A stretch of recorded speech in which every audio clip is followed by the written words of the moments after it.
আমাদের সঙ্গে এমন কি হলো যে দিনের শেষে আমাদের মাথায় ঘুমটা দিয়ে ঠাকুর দেখতে হচ্ছে। তাহলে শুরু থেকে শুরুটা বলি। আজকে আমি আর আমার দুই বান্ধবী যাচ্ছি ঘুরতে।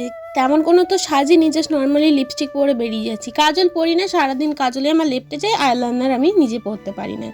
যাই হোক, যেমন তেমন করে একটু রেডি হয়ে বেরিয়ে যাচ্ছি। সকাল থেকে দুজন মিলে আমাকে এত তাড়া দিয়েছে, তাই ঠিকমতো রেডি না হয়েই কিন্তু এসছি আমি। আর এখানে এসে আমাকে ওদের জন্য ওয়েট করতে হচ্ছে। এরা কিন্তু পুজো প্যান্ডেল দেখে ডিউটি করতে যাবে, আর এদের নিজেদের জীবনে কোনো তাড়া নেই। আর এদিকে আরেকজন আসেনি, তাই আমরা ভাবলাম ততক্ষণ আমরা কিছু ঘুরে নিই।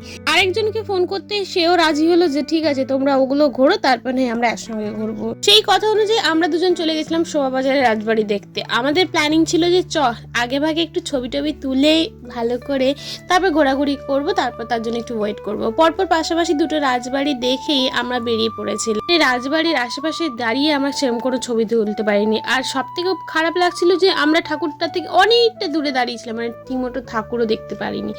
তারপরে চলে এসছে আমাদের তৃতীয় ব্যক্তি। এরপর আমরা বাকি ঠাকুরগুলো আমরা তিনজন মিলেই দেখবো।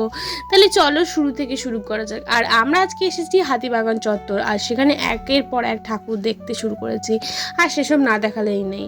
এরপর আমরা হাতিবাগানে অলি গলি সব গলি হয়ে সমস্ত কিছু ঠাকুর দেখে এবার চলে যাব খেতে। জানো তো খাওয়ার দাওয়ার জন্য লাইন দিতেই হবে। আর এখানে এসেই আমরা ফ্যানের হাওয়া এসির হাওয়ার সঙ্গে খাওয়ার খেয়ে নেক্সট আমাদের ডেস্টিনেশনে যাব। খাওয়ার খেয়ে যত রকমের এনার্জি নিয়ে নিচ্ছি, কারণ এরপর আমরা হাঁটা দেবো আর যাব হচ্ছে কাশী পৌঁছলেন। আর সেই মতো খাওয়া দাওয়া করে আমরা বেরিয়ে পড়েছি, আর বেরিয়েই শুরু হচ্ছে বৃষ্টি। এই বৃষ্টিতে কাশী পৌঁছলেনে ঘোরা আর ওখান থেকে পাওয়া কেক নিয়ে আমরা এখন যাব মেলায়। নাগরদোলার চড়ে বেশ মজা করে এবার যাব বাড়ি।